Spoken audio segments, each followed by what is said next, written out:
할렐루야. 아멘. 따라하시겠습니다. 나는 주님의 성전입니다. 나는 주님의 성전입니다. 나는 주님의 성전입니다. 나는 주님의 성전입니다. 한 청교도 설교가가 넓은 광장에서 사람들을 모아놓고 설교를 하고 있었습니다. 여러분들, 이 세상에서 가장 무거운 짐이 어떤 것인지 아십니까? 그것은 바로 죄의 짐입니다. 인생의 행복이란 바로 이 죄의 짐을 내려놓는 데에 있습니다. 저와 구석에서 한 청년이 소리를 지르면서 얘기를 합니다. 선생님, 그럼 그 죄의 짐의 무게가 도대체 얼마나 되는 겁니까? 저는요, 그 죄의 짐을 전혀 느끼지 못하니까 나야말로 정말 행복한 사람 아니겠습니까? 근데 이 설교가 이 청년을 향하여 얘기를 합니다. 죄의 짐을 느끼지 못한다는 것은, 당신의 죄의 짐을 느끼지 못한다는 것은 당신이 죽어있다는 증거예요. 만약에 시체 위에다 100kg의 무게를 올려놓은 듯 과연 그 시체가 느끼겠어? 못 느끼겠어? 그냥 못 느끼죠. 맞소? 영적으로 죽어있는 사람은 아무 죄책도 느끼지 못하는 것이요. 누군가 자기의 죄책감을 심하게 느끼고 있다면 그것은 그가 살아나기 시작한 증거라고 말할 수 있어. 대답했다고 합니다. 여러분, 이 크리스천들이 최대의 기쁨이 있다면 뭐겠습니까? 예수님께서 나를 살려주시고 오늘 나에게 새 생명 허락해 주셨다는 죄사함의 기쁨입니다. 그러나 우리 크리스천들이 최대의 슬픔이 있다면 뭡니까? 우리가 용서받았음에도 불구하고 여전히 죄 속에서 헤매며 오늘 살고 있다는 거예요. 그리고 어떤 크리스천들은 자기를 계속적으로 실패를 정당화하기 위해서 1절과 같이 이런 궤변을 늘어나요. 우리 1절 말씀 같이 한번 읽도록. 1절 말씀 같이 한번 읽도록. 1절입니다. 본문 1절. 그런즉 우리가 무슨 말을 하리요? 은혜를 더하게 하려고 죄에 거하겠느냐. 아니, 궤변을 향해 늘어놓는 거예요. 자기가 죄 짓는 것이 정당하다는 거예요. 은혜를 더하기 위해서 은혜가 있는 것은 죄가 있는데 내가 죄 짓는 거 정당하지 않는가. 2절에서 단호하게 오늘 바울 사도가 그럴 수 없다라고 얘기를 하죠. 은혜 안에 거하자고 죄를 제어한다는 말 자체가 틀린 가설이에요. 2절 말씀 다시 한번 읽도록 하겠습니다. 그럴 수 없느니라 죄에 대하여 죽은 우리가 어찌 그 가운데 더 살리요. 예수 그리스도를 믿는 사람은 죄에 대해서 죽은 사람이에요. 그런데 믿는 우리가 어찌 죄 속에서 살 수 있겠습니까? 이건 어불성설이죠. 그렇지만 아직도 우리의 질문은 계속됩니다. 그러면 죄에 대해서 죽은 우리가 오늘 삶의 현장에서 직면하는 이 죄책은 도대체 뭐고, 우리는 그 죄책을 넘어서 죄로부터 과연 자유롭고 승리의 삶을 살 수 있는가라는 그런 질문이에요. 그 대답으로 오늘 바울 사도는 3가지 단어를 제시합니다. 첫 번째로는 알아라라는 거, 알아라. 두 번째로는 여기라. 세 번째로는 드리라. 뭘 알고, 뭘 드리고, 또 뭘 순종해야 될 것인가? 뭘 여기고 뭘 순종해야 될 것인가? 첫 번째로 우리가 알라에 대해서 한번 보겠습니다. 우리 3절 말씀 보시면 이렇게 기록되어 있어요. 3절입니다.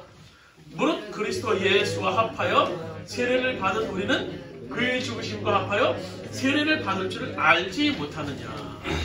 뭘 알라라는 거예요? 3절에서 바울 사도는 결론을 제시해요. 먼저 우리가 죄에 대해서 죽은 사실을 알아야 된다는 거예요. 죄에 대해서 죽은 사실을.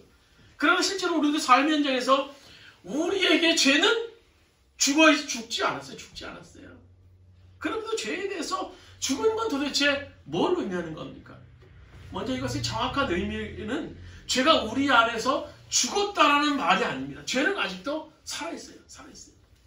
크리스찬들이 구원의 고백에도 불구하고 죄의 엄청난 세력은 우리를 넘어지려고 유혹하고 있으며 죄는 아직도 우리 안에 살아있어요. 그래서 오늘날 많은 사람들이 죄에 대해서 죽어버리고 얼마나 노력합니까? 죄 안 지으려고 파게 쓰고 또 금욕적인 삶을 살려고 가진 노력을 해요. 그러나 그러면 그럴수록 우리 안에 더 죄책에 대한 그 부담은 더 커져요. 죄를 덮어놓고 사는 것이 아니라 더 죄와 가까워지고 죄책감이 더 크게 느껴지는 것을 보게 됩니다. 그러나 오늘 본문을 우리가 자세히 읽어보시면 우리에게 죄에 대해서 죽으라고 가르치는 것이 아니죠. 뭡니까? 우리는 이미 죄에 대해서 어떻게 됐다라는 거예요? 죽었다라는 거예요. 죽었다라는 거예요. 이미 죽었다는 과거 형태로 말씀하고 있어요. 성경에는요, 이 바울사도가 죄에 대해서 얘기할 때 죽었다라는 것을 계속 우리가 죽어라 얘기를 안 해요. 죄에 대해서 이미 죽었다라는 거예요. 3절 우리 말씀 한번 보시죠. 3절 우리 주보에 있는 말씀 새 번역 버전으로 한번 주보에 있는 말씀 한번 보도록 하겠습니다. 세례를 받아 그리스도 예수와 하나가 된 우리는 모두 세례를 받을 때 그와 함께 죽었다는 것을 여러분은 알지 못합니까? 여기서 세례는요, 단순히 의식이나 어떤 그런 성례전을 의미하는 것이 아니라 그리스도와의 연합을 설명하는 은유적인 비유예요. 은유적인 그런 의미. 다시 말해서 예수께서 우리를 십자가에서 죽으셨을 때 우리도 그때 죽었다라는 거예요. 죽었다. 우리 잘 아는 갈라디아서 2장 20절 오늘 찬양도 드렸던 것. 내가 그리스도와 함께 십자가에 못 박혔나니 그런즉 이제 내가 사는 것이 아니요 오직 내 안에 예수께서 사신 것이라. 이제 내가 사는 것은 내가 사는 것이 아니라 내 안에 예수께서 사는 것이 하시다는 것이래요. 그러니까 모든 믿는 자들이 고백이 돼야 돼요. 우리 주원교 성도들은요, 갈라디아서 2장 20절은 우리가 암송할 수 있어야 돼요. 그러나 오늘 많은 크리스찬들이 자기가 죽었다라는 그런 사실에 대해서 정확히 알지 못해요. 그래서 죽은 것 같기도 하고 안 죽은 것 같기도 하고. 그래서 결론은 뭔가 하면 나 안 죽었다. 나 안 죽었다. 나 안 죽었다. 내가 죽었는데 막 성질나요. 내가 죽었는데 막 내 마음에 나쁜 마음이 막 생겨요. 내가 죽었는데 막 분노하게 되고 이기심도 갖게 되고 예수만 바라보며 살 줄 알았는데 그렇지 않게 되는 거예요. 죽는다는 것을 그렇게 이해하니까 어떤 날은 죽은 것 같고 어떤 날은 뭐 막 살아서 막 팔팔 뛰는 것 같아요. 속죄함을 받는 것은 분명한데 자신이 죽었다는 그런 믿음은요, 너무너무나 힘이에요. 오늘 우리 6절 말씀 한번 보세요. 6절 말씀. 우리 본문 6절 말씀 한번 같이 한번 읽겠습니다. 우리가 알거니와 우리의 옛사람은 함께 십자가에 못 박힌 것은 죄의 몸이 죽어 다시는 우리가 죄에게 종로로 타지 아니하리라. 보세요. 바울사도가 우리 죽음의 정체에 대해서 명확하게 말씀하고 있죠. 예수와 함께 십자가에 못 박힌 것은 뭡니까? 뭐죠? 우리의 옛사람이에요. 우리 옛사람. 우리 옛사람. 우리 옛사람. 우리 예수님과 함께 죽은 것은 우리의 육신이 아니에요. 육신이 아니에요. 우리의 옛사람. 옛사람. 옛사람. 죄의 종로로 타는 우리의 옛사람이 죽은 거예요. 내 자아가 죽은 거예요. 우리 육신은요, 여전히 살아있어요. 그래서 여전히 혈기되게 되고, 여전히 욕심이 생기고 되고, 이기심 갖게 되고, 또 나쁜 생각 갖게 되고, 우리 속에 그냥 있어요. 옛사람은 죽었지만, 육신은 없어지지 않아서 그러는 거예요. 육신이 언제 없어져요? 우리가 하늘나라 가야지 없어지는 거예요. 그래서 죽어야 없어지는 거예요. 그렇게 되면 여전히 우리 안에 욕심과 이기심 못된 것들은 여전히 우리 안에 존재해요. 아니, 그럼 도대체 예수께서 십자가에 못 박혀 죽은 것은, 그래서 우리 옛사람이 죽은 것 도대체 뭔 의미인가? 뭔 의미인가? 그것은요, 쉽게 얘기하면 우리의 지배의 개념이 바뀐 거예요. 지배의 개념. 지배의 개념이 바뀐 거예요. 우리 속에 육신의 욕망이 여전히 존재해요. 그러나 더 이상 이런 옛사람이 죽은 사람은요, 육신의 욕망의 종로로 타며 살지 않는다라는 거예요. 옛사람이 이미 죽었기 때문에, 십자가에서 이미 죽었기 때문에. 오늘 고린도후서 5장 17절 말씀, 우리 주보에 있는 말씀 한번 같이 한번 읽도록. 고린도후서 5장 17절입니다. 그런즉 누구든지 그리스도 안에 있으면 새로운 피조물이라. 이전 것은 지나갔으니 보라 새 것이 되었도다. 우리는요, 예수 안에 새로운 피조물이에요. 이제 죽은 것은요, 우리 옛사람은 죽었어요. 과거에 죄 짓고 내 안에 못된 것들은요, 이미 죽었어요. 예수 십자가를 통해서 새로운 피조물이 된 거예요. 그러므로 더 이상 죄가 우리를 지배하지 못합니다. 한번 따라 하시겠습니다. 더 이상 죄가 나를 지배하지 못한다. 다시 한번요. 더 이상 죄가 나를 지배하지 못한다. 죄가 우리를 유혹할 수 있어요. 그러나 결국 우리를 지배하지 못한다. 죄가 우리를 불순종의 자리까지 끌고 갈 수는 있어요.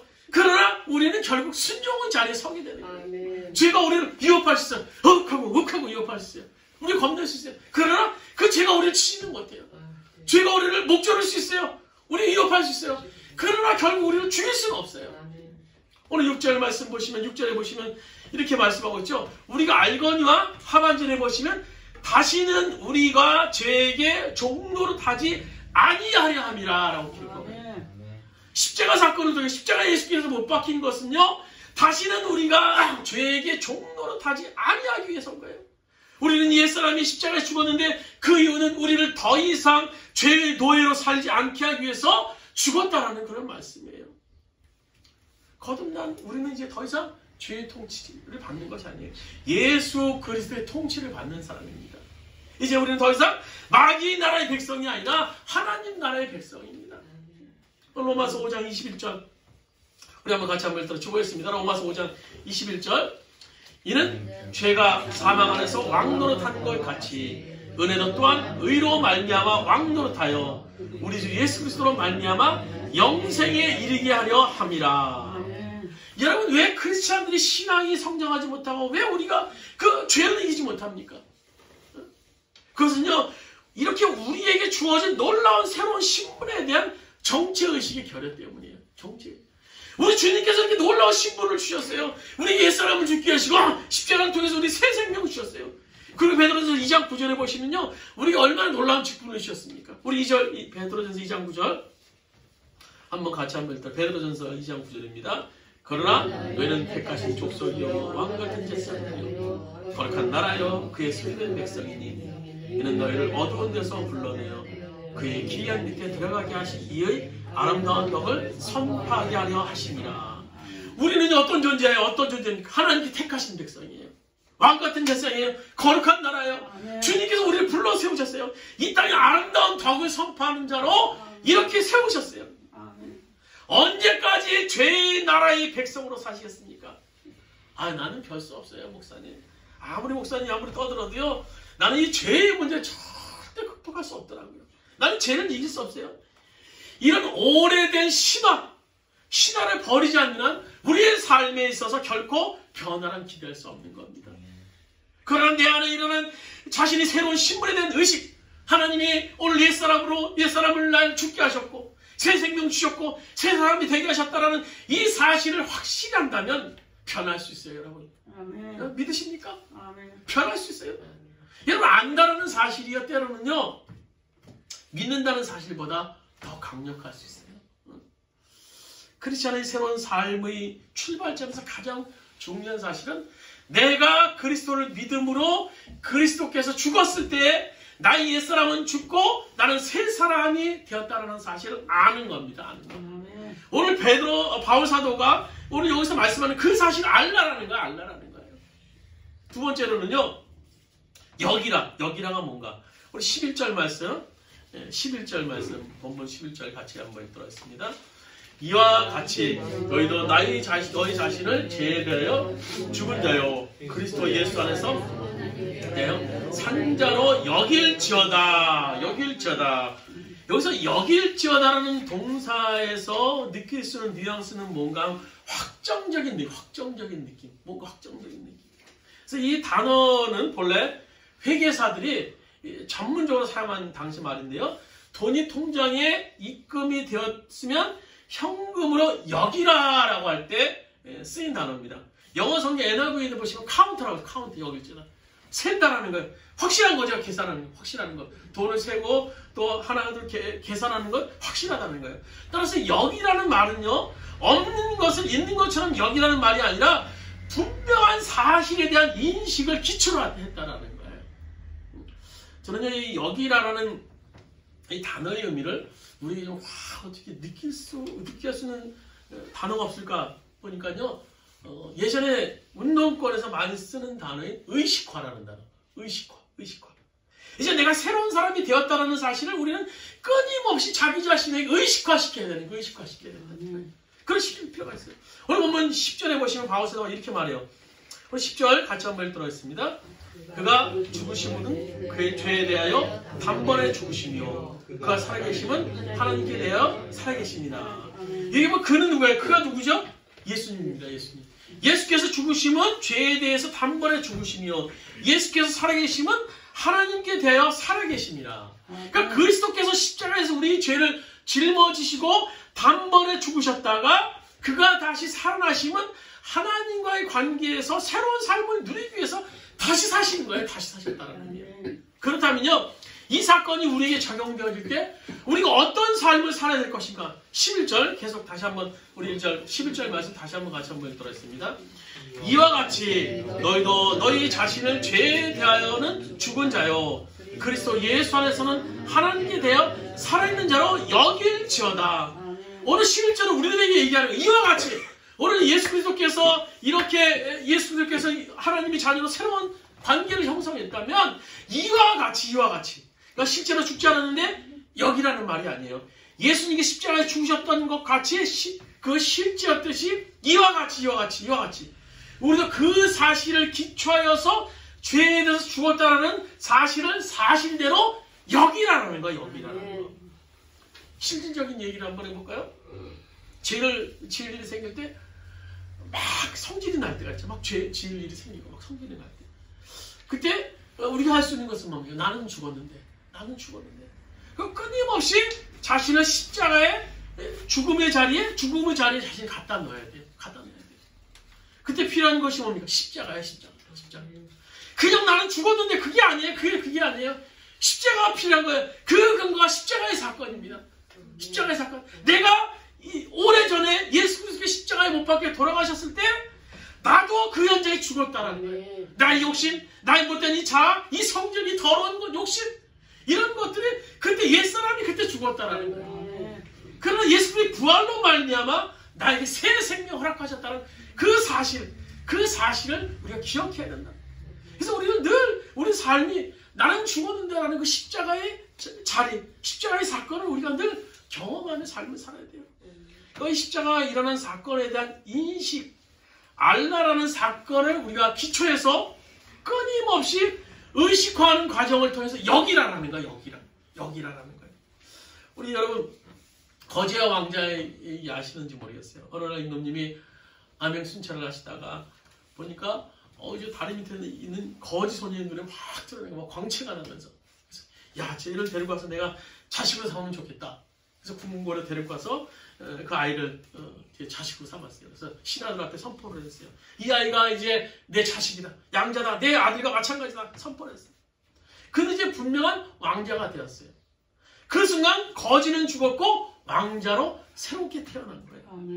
근데 저녁이 됐어요. 저녁이 잘 시간이 됐는데 이 거지가 된 왕자가 막 궁궐 밖으로 막 나가려고 그러는 거예요. 신하들이 도대체 왜 나가시는 겁니까? 진짜 나는 본래 이 거지라서 다리 밑에 자야 편하네. 나 이 궁궐에서 잠 불편해서 못 자나? 거지니까 저 다리 밑에 갈게. 막 나가는 거예요. 왕자님 안 됩니다. 저 궁궐 안에 아주 편안한 침실이 준비되어 있어요. 또 이제 자고 일어나서 보니까 이 왕자가 또 막 대궐 밖으로 또 막 나가려는 거예요. 왕자님 왜 나가십니까? 난 본래 거지라서 저 다리 밑에 가서 이 얼음 깨고 세수해야지 편안하지 이곳에 있으면 안 돼요. 왕자님 무슨 말씀입니까? 여기서 편하게 다 세수할 것이 준비되어 있는데 이 왕자가 왕자다운 행동을 하려면 거지의식을 버리고 왕자의식을 가져야 돼요. 나는 더 이상 거지가 아니라는 거지는 죽었고 새롭게 태어났다는 왕자의식을 가져야 돼요. 왕자의식. 물론 당분간 거지 같은 행동이 계속 될 수 있어요. 워낙 오랫동안 거지 같은 삶을 살았기 때문에 그럴 수 있어요. 마찬가지입니다. 우리가 크리스찬이 되어서 하나님 앞에 의롭다함을 받았음에도 불구하고 이 죄인 같은 삶이 계속 될지는 몰라요. 그래도 계속 확인해야 될 중요한 사실이 있습니다. 주님이 나에게 새 생명 주셔서 오늘 이제 나를 하나님의 자녀로 삼으셨다라는 이 정체성을 계속적으로 확인하는 의식화 작업이 우리들이 필요한 거예요. 여겨야 한다는 거예요. 여겨야 한다는 확정적인 거 여겨야 한다는 우리 식으로 말하면 늘 주님을 바라보는 거예요. 늘 주님을 바라보는 거예요. 주님의 십자가를 바라보고 주님의 부활을 바라보고 그래서 내가 죽은 것을 바라보고 부활을 통해 내가 살아나게 된 것을 바라보는 거예요. 요즘 이 출간된 기독교 서적 가운데 이 날마다라는 제목의 책이 있어요. 날마다. 그러니까 이 서승직 목사님이라는 분이 이제 말씀 훈련집으로 쓴 책인데 그 책의 서두에 보면 이 목사님께서 이 책을 쓴 동기에 대해서 이제 이렇게 요약해 놓은 구절이 있어요. 한 페이지 좀 안 되는 제가 한번 읽어드릴게요. 변화는 가능한가? 이것은 모태 신앙인으로 태어난 아버지의 목회를 지켜보면서 또한 목회를 하는 지금까지 제 안에서 끊임없이 제기되는 평생의 질문입니다. 그동안 목회 현장에서 신앙과 삶의 수많은 시행착오를 겪으며 실패와 실수의 반복 속에서 깨달은 것이 하나 있습니다. 학교에 다닌다고 다 성적이 좋은 것이 아니고 해외에 산다고 다 외국어를 잘하는 것이 아니며 교회에 다닌다고 다 신앙이 좋은 것은 아니라는 것입니다. 사람의 성격이나 성향은 그가 살아가는 삶의 자리에서 날마다 무엇을 보고 듣는가에 따라 각각 다르게 형성됩니다. 아무리 은혜를 받고 신비로운 체험을 했더라도 영원한 것을 깨닫는 영적인 경험이 있을지라도 그 특별한 사건이 우리 삶에 진정한 변화를 주지는 못합니다. 변화는 우리가 일상에서 무엇을 보고 듣는가에 달려 있습니다. 그것은 날마다 매일 항상 범사에 쉬지 않고 계속해서 늘 현재의 우리를 만들었고 또한 미래의 우리를 만들 것입니다. 그래서 날마다 지속했습니다. 우리가 시작한 날마다 성경을 보고 듣는 훈련은 말씀을 읽어도 잘 이해하기 어려워하는 교인들에게 쉽고 자연스럽게 말씀과 친근해지도록 돕는 역할을 해주었습니다. 이제 날마다 말씀과 함께한 지 10년이 되었습니다. 시작부터 날마다 우리 공동체의 고유명사가 되었고 날마다는 우리 공동체의 고유명사가 되었고 이제 제 안에서 교회 안에서 오미 트고 싹이 나고 꽃이 피고 조금씩 열매가 연그러져 가는 것을 봅니다. 조심스럽게 서로 성장하는 모습을 지켜보면서 우리는 이렇게 말합니다. 날마다 합시다. 날마다 합시다. 그렇습니다.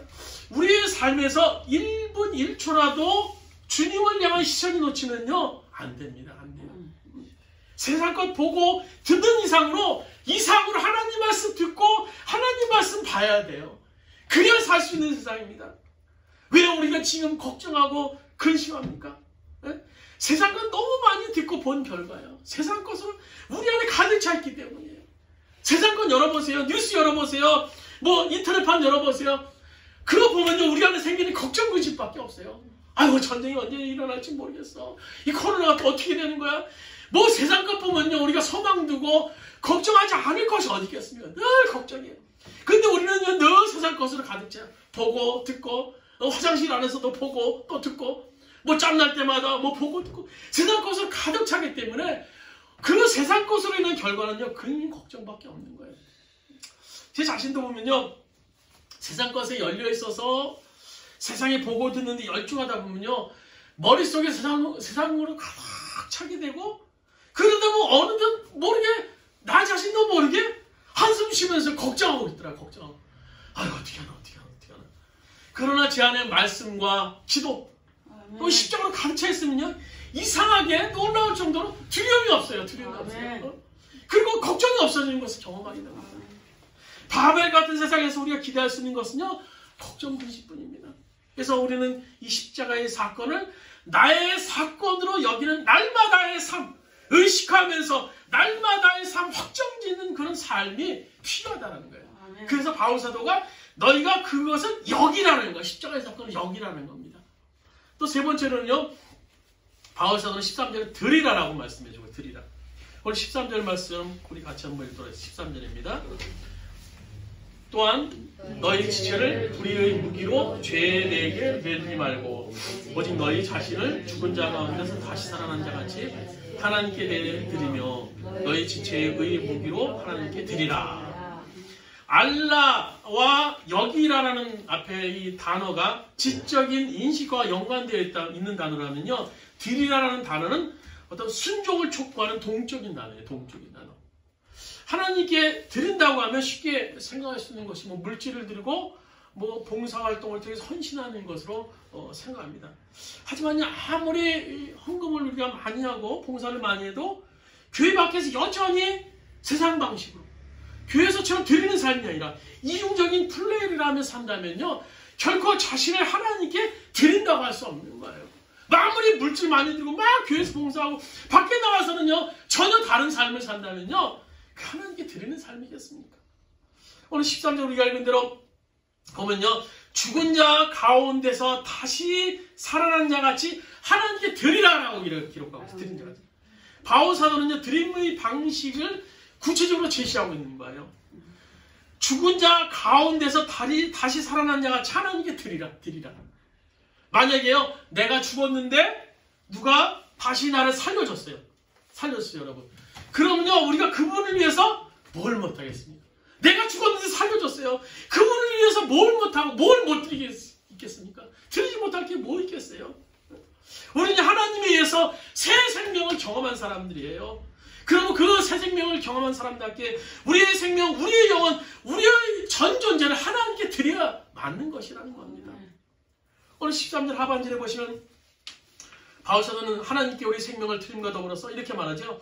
지체를 의의 무기로 하나님께 드리라 라고 말씀해 주고 있어요. 그래서 드린다라는 것은 영어 성경에 보면요, offer yourself to God. 그래서 너희 자신을, 우리 자신 전부를 yourself, 너희 자신 전부를 하나님께 바치는 것을 의미해요. 바치는 것을. 우리의 지체 전부를 불의의 무기로 내어주지 말고 우리의 지체 전부를 의의 무기로 하나님께 드리는 것이라는 거예요. 즉 우리의 머리부터 발끝까지 한 부분도 빠짐없이 모든 지체가 의롭게 사용되어져야 되는 겁니다. 그렇게 하기 위해서 가장 필요한 것은 시간을 선하게 사용하는 거예요. 만약 조금이라도 불의하게 쓰여지면요, 그 시간 동안 우리의 지체도 불의하게 쓰여지기 때문입니다. 제가 요즘에 제 자신에 대해서 느끼는 것이, 그래도 예전에 사역을 쉴 때보다 믿음이 좀 자랐다라는 거예요. 믿음이 좀 자라는 것을 느껴요. 왜 그런가 하면요, 이 주일 설교를 끝나고 나면 제 머릿속에는 다음 설교를 뭘 해야 되나, 그 생각이 돼요. 때로는요, 물론 스트레스도 되지만요, 결국은 기쁨인 겁니다. 기쁨. 아멘. 왜냐하면 그 설교를 준비하는 과정이 하나님 계속 묻는 과정이기 때문에, 하나님, 제가 이번 주에 어떤 설교를 해야 됩니까? 이 세상이 이렇게 혼란스럽고 이렇게 복잡한 일이 많이 일어나는 세상 속에서 하나님의 나라에 대해서 제가 어떻게 설교를 해야 됩니까? 계속 물어요. 하나님, 그럼 또 본문은 또 뭘 해야 됩니까? 본문을 치면 이 본문, 하나님, 이 본문 속에서 말씀하신 하나님께서 우리에게 말씀하시는 영적인 의미가 뭡니까? 계속 하나님께 물어요. 어떤 때는요, 하루 종일 하나님만 생각하면서 붙잡으면서 생각하는 날이 있어요. 여러분이 악이라는 단어가 있어요. 악이라는 단어는요, 헬라어로 이 포네로스라는 단어인데, 이 단어의 어원은요, 바쁘다. 그러니까 여기서 악의 어원이 바쁘다는 것은 육체를 위해서 바쁜 것을 의미합니다. 아침부터 육체를 위해서 바쁘게 뛰어다니다 보면 반드시 죄로 결론을 맺게 됩니다. 육체를 몰입하는 삶은요, 선하고 의로운 것을 생각할 수 없게 합니다. 그래서 우리를요, 육신의 욕망의 노예로 살게 만듭니다. 여러분, 육체를 위해서 바쁜 것이라면 영혼을 위해서 바쁘지 않는 건 역시 죄일 수 있는 거예요. 우리 영혼은 늘 바쁘게 의로운 그런 일거리를 찾아야 됩니다. 말씀과 기도를 끊임없이 삶과 연결시켜야 돼요. 말씀을 읽는 거 아는 것도 얼마나 바쁜데 그것을 삶 속에서 연결시키려면 우리의 삶이 얼마나 바빠야 됩니까? 여러분, 요나서 2장 7절에 보시면요, 요나가 물고기 속에 들어가서 고백하는 내용이 나와요. 우리 주보에 있습니다. 한번 보시겠습니다. 요나서 2장 7절입니다. 같이 한번 읽겠습니다. 내 영혼이 내 속에서 피곤할 때 내가 여호와를 생각하였더니 내 기도가 주께 이르러 싸우며 죄의 성전에 미쳤나이다. 여기서 요나가 피곤했다. 내 영혼이 내 속에서 피곤했다 할 때, 피곤은 바빴다라는 의미예요. 바빴다라는 의미. 이전에 요나는요, 바빴어요. 뭐가 바빴습니까? 육체가 바빴어요. 물고기 속에 들어가기. 얼마나 육체가 바빴습니까? 하나님이 죽음의 성 니네로 가서 말씀을 전하라는 말씀 앞에 요나가 불순종했죠. 불편했어요. 힘들었어요. 귀찮았어요. 그래서 요나는 니네로 가지 않고 다시스로 가는 배를 타기 위해서 욥바로 향합니다. 육체가 바빴다는. 그런데 물고기 뱃속에 갇히고 보니까 영원히 이제 막 움직이기 시작하는 거예요. 내가 잘못했지. 왜 말씀대로 살지 못했지? 영원히 바빠지니까 회개의 역사가 일어나는 거예요. 하나님께서 그런 요나의 기도를 들어주시고 그를 물고기 뱃속에서 꺼내주시지 않습니까? 바로 오늘 주님께서 나에게 새 생명 주셔서 오늘 이렇게 살게 하셨다면요, 우리 전체를 하나님께 드리는 삶을 위해서 바빠야 되는 거예요. 바빠야 되는 거예요. 육체를 위해서 바쁜 것이 아니라 영혼을 위해서 바빠야 되는 거예요. 아멘. 말씀에 들어가겠습니다. 우리는 예수님께서 십자가에 죽으셨을 때 이미 죽은 사람입니다. 여러분 믿으십니까? 이미 죽은 사람이에요. 옛사람이 죽은 사람이에요. 옛사람이 죽은 우리는 죄가 더 이상 다스릴 수 없습니다. 여러분, 죄의 종로를 타며 살지 맙시다. 죄에 속아서 순종하며 살지 맙시다. 우리가 이 사실을 알고 여기며 나의 가슴에 새기는 결단을 통해서 순종의 열매를 드려야 됩니다. 그렇다면 이제부터 말 한마디를 해도 우리가 그리스도 예수 안에서 있다는 것을 분명히 해야 되는 거예요. 우리 몸도 우리 삶도 주님의 것입니다. 한 사람만 그렇게 살아도 우리의 가정이 변하여 예수의 가정이 됩니다. 한 사람만 그렇게 살아도 교회가 변하여 예수님이 교회가 됩니다. 이 땅이 변하여 예수님이 세상이 됩니다. 언제까지 우리는 갈멜산에서 머뭇거리는 백성들처럼 바알을 섬길 것인가 하나님을 섬길 것인가 언제까지 머뭇거리게 하시겠습니까? 오늘 성경은 우리들에게 말씀해 주고 계십니다. 알아라, 알아라. 너희가 새 생명 얻었고 옛사람이 죽고 새 생명 얻었고 너희 거듭나올 이제 알아라라고 말씀해 주고 계세요. 또 성령의 역사를 통해서 우리 안에 그것을 마음밭에 새기라는 겁니다. 확실히 우리 것으로 받아들이라는 겁니다. 그리고 더 나아가서 순종의 자리에 서서 하나님께 우리들의 삶을 드리는 삶을 살 때 우리 안에 새 생명을 통해서 역사하시는 주님을 경험하게 될 것을 오늘 성경은 말씀해 주고 계십니다. 아무쪼록 우리 삶 속에서 알고 여기고 오늘 드리는 삶을 통해서 주님을 경험할 수 있는 여러분 되시기를 주님의 이름으로 축원드립니다. 우리 한번 복음성가 다시 한번 부르시고 합심해서 말씀을 생각하시면서 기도드리시겠습니다. 우리 가사를 깊이 생각하시면서 우리 한번 찬양 드리시겠습니다. 내가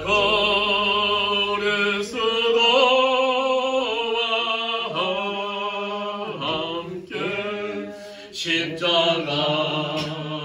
못 박혔나니 그런 적에 이제 내가 산 것 아니요 오직 내 안에 예수께서 사신 것이라 이제 내가 육체 가운데 사는 것은 나를 사랑하사 자기만 버리신 예수 위에 산 것이야. 오늘 말씀 생각하시면서 주여 한번 취합시면서 기도드리셨습니다. 주여 우리 안에 죽음의 죽으심을 아버지 발견할 수 있도록 도와주시고 그 현장 속에서 나의 옛사람은 죽었습니다. 나의 옛사람은 죽었습니다. 나의 옛사람은 죽었습니다. 나의 옛사람은 죽었습니다. 나 조정아의 옛사람은 죽었습니다. 내 안에 있는 욕심과 내 안에 있는 욕망과 내 안에 있는 이기심과 내 안에 있는 분냄을 죽었습니다. 아버지 그 십자가에서 그것이 내 죽음임을 발견할 수 있도록 주님 인도하여 주옵소서. 그것이 내가 죽었음을 고백하시게 하여 예수의 부활의 사건을 통해서 나에게 사생명 주심을 붙잡을 수 있도록 주님 인도하여 주옵소서. 주님을 바라보기를 합니다. 주님을 바라보기를 합니다. 우리가 그 사실을 알고 그 사실을 붙잡고 그 사실 앞에 아버지 주님 나에게 아버지 헌신을 다하여 주님이 헌신하시는 우리들의 삶이 될 수 있도록 인도하여 주옵소서. 내 삶이 아니라 사람 주님 생각으로 가득 채워질 수 있도록 주님 인도하여 주옵소서. 충만함을 우리 가운데 있으시도록 아버지 인도하여 주옵소서. 우리를 붙잡아 주옵소서. 우리를 붙잡아 주옵소서. 우리 가운데 역사하실 주님을 봅니다. 우리 가운데 역사하실 주님을 봅니다. 아버지의 영원한 주님 붙잡고 나갈 수 있는 아버지 우리들의 삶이 될 수 있도록 아버지 인도하여 주옵소서. 아버지 주님 인도하여 주옵소서. 주님 아버지 충만함으로 우리 가운데 함께 하시옵소서. 아버지 붙잡아 주옵소서. 아버지 주님이 역사하시는 축복합니다. 아버지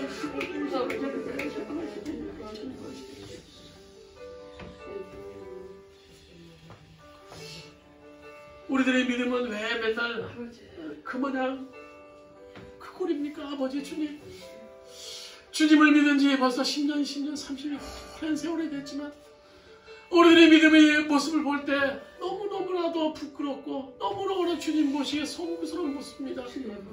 주님 용서하여 주십시오. 용서하여 주십시오. 주님께서 이미 나를 위해 십자가에 지셨고 나의 죄를 대속했음에도 불구하고 그 사실을 지식적으로만 아는데 그쳤습니다. 그 사실을 우리들의 마음밭에서 더 나아가서 우리 순종의 삶을 통하여서 아버지 주님이 나와 함께 하심을 경험할 수 있는 우리 모든 주원의 성도를 낼 수 있도록 주님 인도하여 주십시오.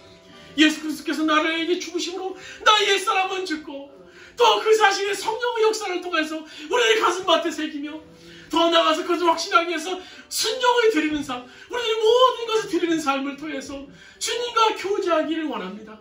주님 우리 가운데 역사하여 주시옵소서. 우리 가운데 함께하여 주시옵소서.